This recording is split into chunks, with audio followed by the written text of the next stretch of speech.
Bienvenue à tous pour cette plongée spéciale dans le monde passionnant, je dirais même fascinant, de la recherche sociologique. Ah oui, un sujet passionnant.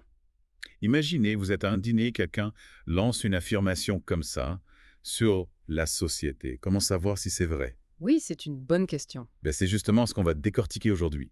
Hmm. On va vous donner les outils que les sociologues utilisent pour aller au-delà de l'intuition et comprendre vraiment les rouages de la société. Absolument. C'est un peu comme devenir détective du social en quelque sorte. On peut dire ça comme ça, oui. Alors, pour commencer, on pourrait se demander, qu'est-ce que la classe moyenne? Ah, la fameuse classe moyenne. Une question simple, non? Oui, en apparence.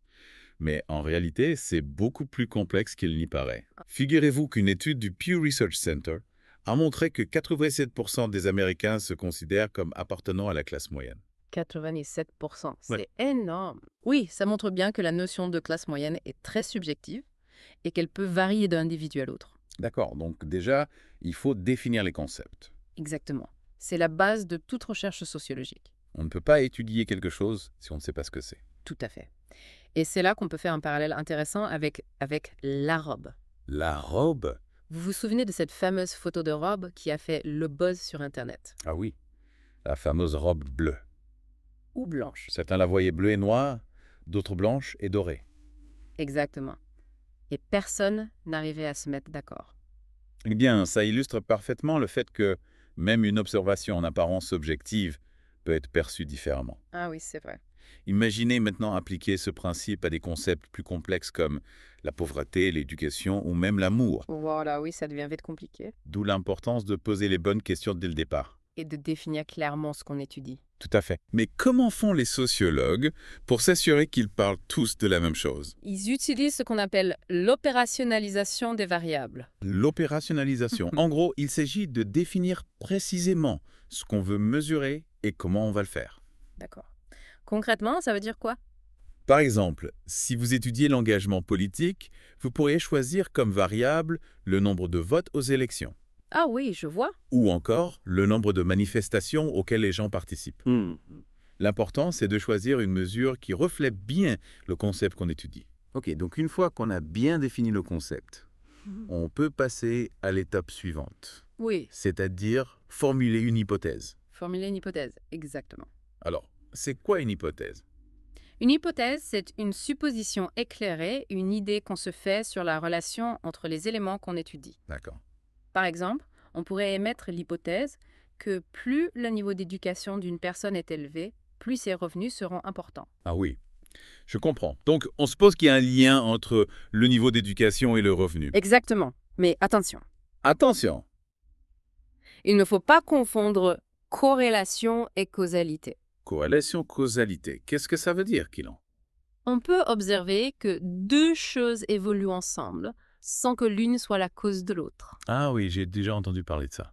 Imaginez, on constate que les ventes de glace et le nombre de crimes augmentent en même temps. On pourrait en conclure que manger de la glace rend criminel. Ah non, bien sûr que non. C'est parce qu'il y a une variable cachée, la chaleur, qui explique les deux phénomènes. Ah oui, plus il fait chaud, plus les gens mangent de glace et plus il y a le monde dehors. Donc potentiellement, plus de crimes. Exactement. Il faut toujours se méfier des conclusions hâtives et chercher d'autres explications possibles. D'accord. Donc, corrélation n'est pas causalité. On retient ça. C'est ça. C'est un piège classique dans lequel il ne faut pas tomber. Mais maintenant, on va vraiment se plonger dans les méthodes de recherche. Ah oui, c'est là que ça devient intéressant. Exactement. On va commencer par les expériences. Les expériences, comme en chimie, avec des tubes à essai. Pas vraiment. En sociologie, on travaille avec des êtres humains. Mais le principe est similaire. C'est-à-dire? On essaye de contrôler certains éléments pour voir l'effet d'une variable. Par exemple, il y a une étude célèbre aux États-Unis, Moving to Opportunity, qui a utilisé cette méthode.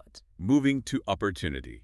Ça me dit vaguement quelque chose. En gros, des familles vivant dans des quartiers défavorisés ont reçu un bon pour déménager dans des zones plus riches. Intéressant.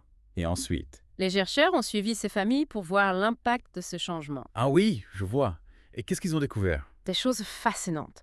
Saviez-vous que le simple fait de déménager dans un meilleur quartier peut améliorer la santé mentale? Ah bon. Oui. L'étude a montré une baisse des symptômes de dépression chez les participants. C'est incroyable. Mais comment peut être sûr que c'est le déménagement qui a causé ça? C'est là qu'intervient la rigueur scientifique. Les familles ont été sélectionnées au hasard. Certaines ont eu un bon, d'autres non. On appelle ça un groupe témoin. Ah oui, comme une expérience en labo, mais avec des gens.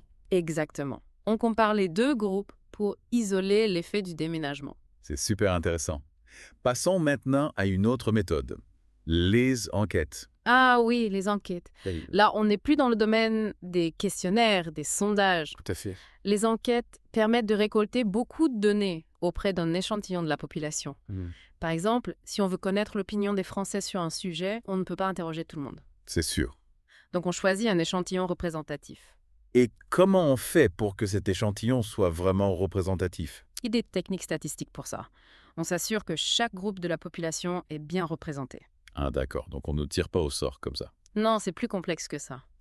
Et ensuite, on pose des questions précises, neutres, pour ne pas influencer les réponses. Ah oui, parce que j'imagine que la façon dont on pose la question peut changer la réponse. Tout à fait.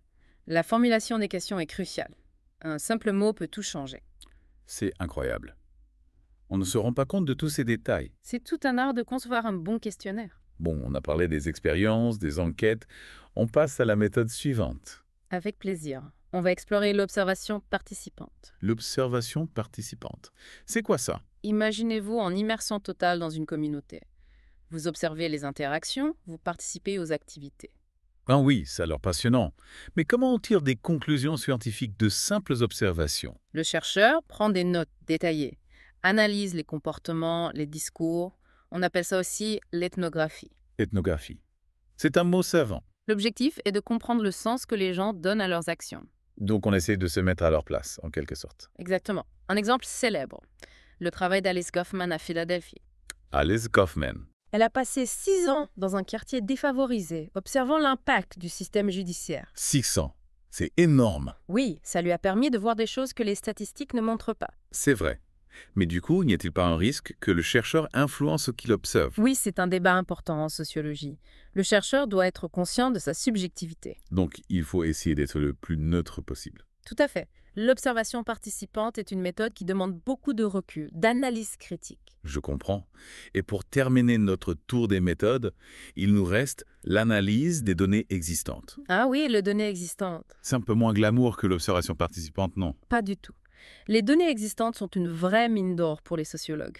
Ah bon? Imaginez des montagnes de statistiques sur la santé, l'éducation, le travail. D'accord. Donc, au lieu d'aller sur le terrain, on fouille dans les archives. Exactement.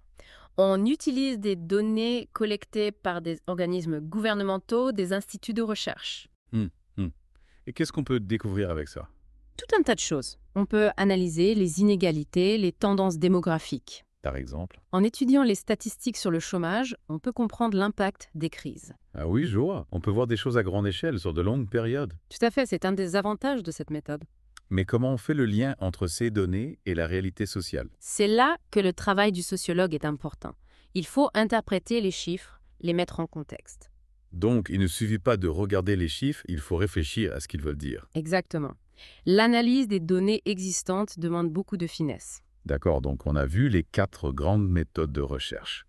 C'est passionnant de voir toutes ces approches. Mais maintenant, comment on analyse toutes ces données, qu'elles viennent d'expériences, d'enquêtes, d'observations? Eh bien, c'est là que les choses sérieuses commencent. Une fois qu'on a toutes ces données, il faut les analyser. Et pour ça, on utilise 2 types de raisonnement, inductif et déductif.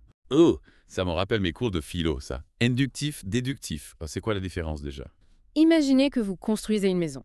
Le raisonnement inductif, c'est comme assembler des briques sans plan. Vous observez les formes qui apparaissent et vous commencez à imaginer la structure. Donc, on part des observations pour construire une théorie, c'est ça? Exactement. Un peu comme un détective qui rassemble des indices. Maintenant, imaginez que vous avez un plan de la maison. Le raisonnement déductif, c'est utiliser ce plan pour guider la construction. On part d'une théorie et on la vérifie avec les données. Voilà.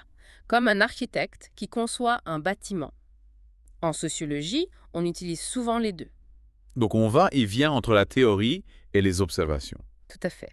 On affine notre compréhension en confrontant nos idées à la réalité. C'est ce qui rend la recherche si passionnante. Non, on apprend constamment. Absolument. On remet en question nos certitudes, on construit une vision du monde plus complexe. Justement, est-ce qu'il y a une méthode meilleure que les autres? Chaque méthode a ses avantages et ses limites. Le choix dépend de la question, des ressources. On peut même combiner plusieurs méthodes. C'est la triangulation, non. Croiser les données pour plus de fiabilité. Exactement. L'important, c'est de choisir les méthodes les plus adaptées et de les utiliser avec rigueur. Et au final, pourquoi est-il important de comprendre tout ça? La recherche sociologique, à quoi ça sert? Elle nous donne des outils pour comprendre le monde, les forces qui nous entourent, qui façonnent nos vies, nos sociétés. C'est une invitation à réfléchir, à ne pas prendre les choses pour argent comptant. Oui, la prochaine fois que vous entendez une affirmation sur la société, posez-vous des questions. Qui a dit ça? Sur quoi se base-t-il? Y a-t-il d'autres explications possibles? Exactement. La recherche sociologique nous aide à déconstruire les discours, à nous forger notre propre opinion. C'est un chemin vers une citoyenneté plus éclairée, plus responsable.